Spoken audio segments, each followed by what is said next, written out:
Halo semuanya, Assalamualaikum warahmatullahi wabarakatuh. Perkenalkan, nama saya Mutia Odi Paramita, biasa dipanggil Mutia dari kelas 3E dengan akhiran NIM 144. Jadi, teman-teman, pada kesempatan kali ini saya akan menceritakan sebuah dongeng yang berjudul Legenda Rawa Pening. Pada zaman dahulu, di lembah antara Gunung Merbabu dengan Gunung Temeloyo terdapat sebuah desa yang bernama Ngasem. Di desa tersebut hiduplah sepasang suami istri yang bernama Ki Hajar dan Nyai Selakanta. Mereka dikenal penolong dan sangat baik hati sehingga masyarakat di sana sangat menyayangi keduanya. Namun sayangnya mereka belum dikaruniai anak. Tetapi walaupun begitu, mereka selalu hidup rukun dan selalu menyelesaikan masalahnya dengan bermusyawarah. Suatu hari, Nyai Selakanta duduk termenung di rumahnya. Tak lama kemudian, Ki Hajar datang menghampiri. "Istriku, kenapa engkau terlihat sedih seperti itu?" tanya Ki Hajar kepada Nyai Selakanta. Namun, tak ada jawaban yang terlintas dari mulut Nyai Selakanta. Rupanya, Nyai Selakanta masih tenggelam dalam lamunannya, sehingga ia tidak menyadari bahwa sang suami ada di dekatnya. Tak lama kemudian, Ki Hajar menepuk pundak istrinya, lalu istrinya tersadar. Kanda," ucap Nyai Selakanta dengan terkejut. Lalu Ki Hajar bertanya lagi, "Kenapa, wahai istriku? Kenapa engkau terlihat sedih seperti itu?"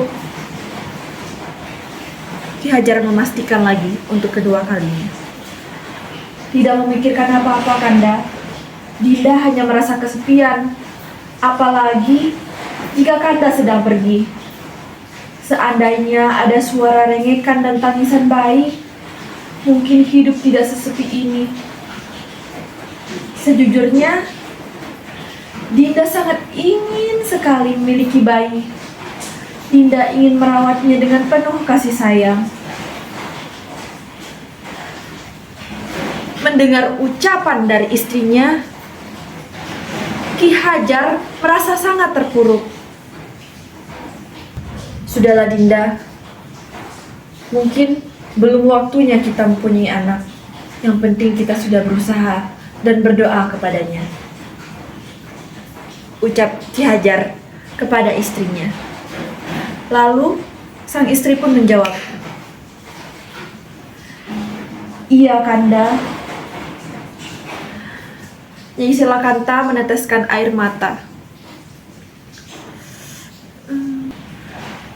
Melihat Nyai Selakanta yang meneteskan air mata Ki Hajar pun ikut turun deras karena ia tak mampu melihat kesedihan dari istri tercintanya. "Baiklah Dinda, jika memang Dinda sangat ingin mempunyai anak, maka izinkanlah Kanda untuk pergi bertapa, untuk memohon doa kepada Yang Maha Kuasa." Dengan berat hati, Nyai Selakanta pun memenuhi keinginan suaminya, meskipun berat untuk berpisah. Dan keesokan harinya, berangkatlah Ki Hajar ke lereng Gunung Telemoyo. Kini tinggallah Nyai Selakanta seorang diri dengan hati yang semakin sepi. Berminggu-minggu, bahkan berbulan-bulan, Nyai Selakanta menunggu. Namun, sang suami tak juga pulang dari pertapaannya. Hati wanita itu pun mulai diselimuti rasa cemas, kalau-kalau terjadi sesuatu pada suaminya. Suatu hari, Nyai Selakanta merasa mual. Lalu, ia muntah-muntah. Ia beranggapan bahwa dirinya sedang hamil. Dan ternyata dugaannya benar. Semakin hari perutnya semakin membesar dan tibalah waktunya ia melahirkan. Namun, alangkah terkejutnya ia bahwa anak yang ia lahirkan bukanlah seorang manusia, melainkan seekor naga. Lalu ia menamai anak itu Baru Kelinting. Nama ini ia ambil dari nama tombak milik suaminya, Baru Kelinting. Baru berasal dari kata Bra, yaitu Brahmana, artinya seorang resi yang tingkatannya lebih tinggi daripada pendeta. Dan Kelinting yang artinya lonceng. Ajaibnya, meskipun berwujud naga, Baru Kelinting dapat berbicara selayaknya manusia. Nyai Selakanta pun terheran-heran, bercampur haru melihat keajaiban itu. Namun di sisi lain, ia sedikit merasa kecewa, sebab betapa malunya ia jika warga mengetahui bahwa dirinya melahirkan seekor naga. Dan untuk menutupi hal tersebut, ia pun berniat untuk mengasingkan Baru Kelinting ke Bukit Tugur. Tapi sebelum itu, ia harus merawatnya terlebih dahulu hingga besar agar ia dapat menempuh perjalanan menuju ke lereng Gunung Telemoyo yang jaraknya cukup jauh. Tentu saja, Nyai Selakanta merawat Baru Kelinting dengan sembunyi-sembunyi tanpa pengetahuan warga.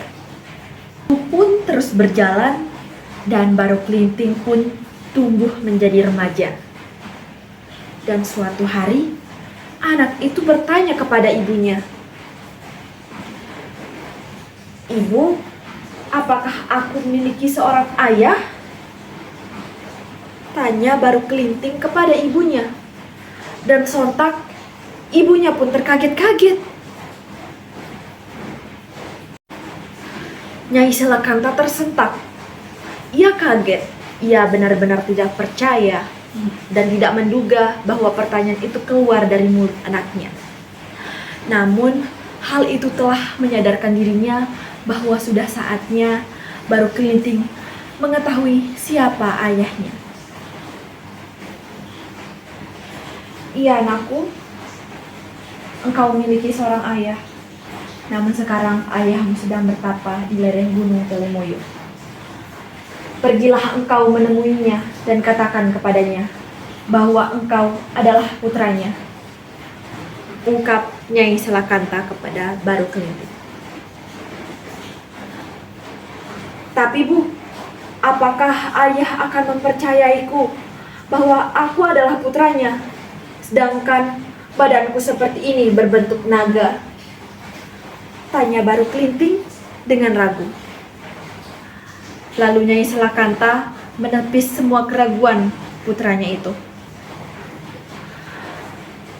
"Jangan khawatir anakku, bawalah tongkat pusaka ayahmu ini, lalu tunjukkan kepadanya," ujar Nyai Selakanta. "Pusaka ini milik ayahmu." Lalu ia memberikan pusaka itu kepada Baru Kelinting. Setelah memohon restu dan menerima pusaka dari ibunya, Baru Kelinting berangkat menuju lereng Gunung Telemoyo. Setiba di sana, masuklah ia ke dalam gua dan mendapati seorang laki-laki sedang duduk bersemedi. Ternyata kedatangan Baru Kelinting rupanya mengusik ketenangan petapa itu. "Hai, siapa itu?" tanya pertapa. "Maafkan saya Tuan, jika kedatangan saya mengganggu Tuan," kata Baru Kelinting. Dan betapa terkejutnya pertapa itu saat melihat seekor naga yang dapat berbicara selayaknya manusia. "Siapa kamu? Kenapa kamu bisa berbicara selayaknya manusia?" tanya Ki Hajar dengan sangat heran. "Saya Baru Kelinting Tuan. Dan jika boleh tahu, apakah benar ini tempat pertapaan Ki Hajar?" Tanya Baru Kelinting kepada pertapa tersebut. Iya, aku Ki Hajar. Tapi siapa kamu?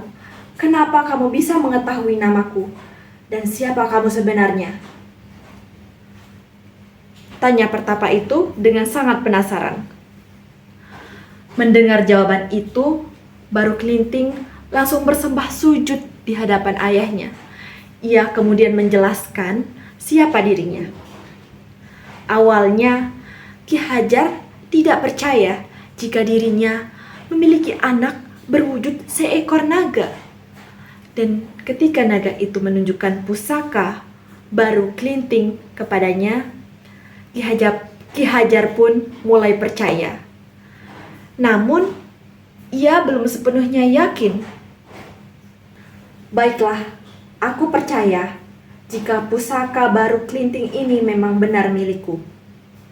Namun, bukti itu belum cukup bagiku. Dan jika kamu memang benar-benar anakku, coba kamu lingkari Gunung Telemoyo ini, ujar Ki Hajar. Dan Baru Kelinting pun segera melaksanakan perintah tersebut untuk meyakinkan sang ayah. Berbekal kesaktian yang dimilikinya, Baru Kelinting berhasil melingkari Gunung Telemoyo. Dan akhirnya Ki Hajar pun mengakui bahwa naga itu adalah anaknya. Dan setelah itu, ia kemudian memerintahkan anaknya untuk bertapa di Bukit Tugur.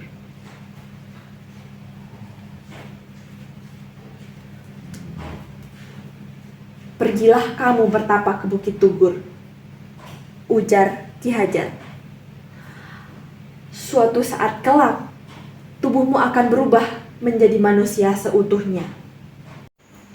Sementara itu, di sebuah desa bernama Patok, desa ini sangatlah makmur. Namun sayang, penduduknya sangatlah angkuh.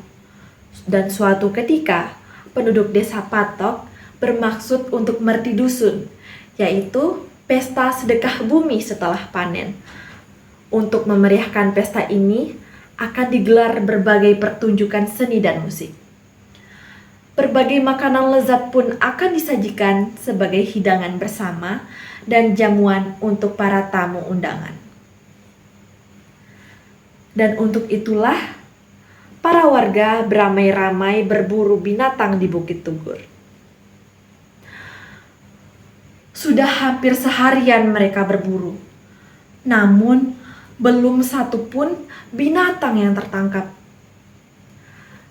Ketika hendak kembali ke desa, tiba-tiba mereka melihat seekor naga sedang bertapa. Naga ini tak lain adalah Baru Kelinting. Dan mereka pun beramai-ramai menangkap dan memotong-motong daging naga itu, lalu membawanya pulang. Dan setibanya di desa, daging naga itu mereka masak untuk dijadikan hidangan dalam pesta. Ketika para warga sedang asik berpesta, datanglah seorang anak laki-laki yang tubuhnya penuh dengan luka, sehingga menimbulkan bau amis. Rupanya, anak laki-laki itu adalah jelmaan Baru Kelinting. Oleh karena lapar, Baru Kelinting pun ikut bergabung dalam keramaian itu. Saat ia meminta makanan kepada warga, tak satu pun yang mau memberi mereka makan. Bahkan mereka justru memaki-maki dan mengusirnya. "Hai pengemis, cepat pergi dari sini. Baumu amis sekali." Sungguh malang nasib Baru Kelinting. Dengan perut keroncongan, ia pun berjalan sempoyongan meninggalkan desa. Di tengah perjalanan, ia bertemu dengan janda tua bernama Nyi Latung. "Hai anak muda, kenapa kamu tidak ikut berpesta?" tanya Nyai Latung kepada Baru Kelinting. "Semua orang menolak kehadiranku di pesta itu. Mereka jijik melihat tubuhku. Padahal aku lapar sekali. Nyi Latung yang baik hati pun mengajak Baru Kelinting ke rumahnya. Nenek itu segera menghidangkan makanan yang lezat untuk Baru Kelinting. Terima kasih, Nek. Ternyata masih ada orang baik di desa ini. Iya, cucuku. Semua warga di desa ini sangatlah angkuh. Nenek saja tidak diundang ke pesta itu. Katanya mereka jijik melihat nenek. Ucap Nyi Latung. Seketika Baru Kelinting sangat murka mendengar hal tersebut. Wah, kalau begitu mereka harus diberi pelajaran. Ketika nanti nenek mendengar suara gemuruh, nenek harus segera berlari dan menyiapkan lesung. Baru Kelinting kembali ke pesta dengan membawa sebatang lidi. Setiba di tengah keramaian, ia menancapkan lidi itu ke tanah. Lalu ia berkata kepada semua warga, "Wahai kalian semua, jika kalian merasa hebat, cabutlah lidi yang kutancapkan ini," tantang Baru Kelinting. Merasa diremehkan, warga pun beramai-ramai hendak mencabut lidi itu. Mula-mula, para anak-anak kecil disuruh mencabutnya, tapi tak seorang pun berhasil. Ketika giliran kaum perempuan, semuanya tetap saja gagal. Akhirnya, kaum laki-laki yang dianggap paling kuat pun maju satu persatu. Namun, tak seorang pun dari mereka yang mampu mencabut lidi tersebut. Payah mencabut lidi saja tidak bisa, ungkap Baru Kelinting. Setelah itu, Baru Kelinting segera mencabut lidi itu. Karena kesaktiannya, ia pun mampu mencabut lidi itu dengan sangat mudah. Begitu lidi itu tercabut, suara gemuruh datang, menggentarkan seluruh isi desa. Beberapa saat kemudian, air menyembur keluar dari bekas tancapan lidi itu. Semakin lama, semburan air semakin besar, sehingga terjadilah banjir besar. Semua penduduk kalang kabut. Mereka hendak menyelamatkan diri, namun usaha mereka sudah terlambat karena banjir telah menenggelamkan mereka. Dan seketika, desa itu pun berubah menjadi rawa atau danau yang kini dikenal dengan Rawa Pening. Sementara itu, usai mencabut lidi tersebut, Baru Kelinting segera berlari menemui Nyi Latung yang sudah menunggu di atas lesung yang berfungsi sebagai perahu mereka. Mereka selamat bersama. Setelah peristiwa itu, Baru Kelinting kembali menjadi naga untuk menjaga Rawa Pening. Sekian cerita yang dapat saya sampaikan. Terima kasih. Wassalamualaikum warahmatullahi wabarakatuh.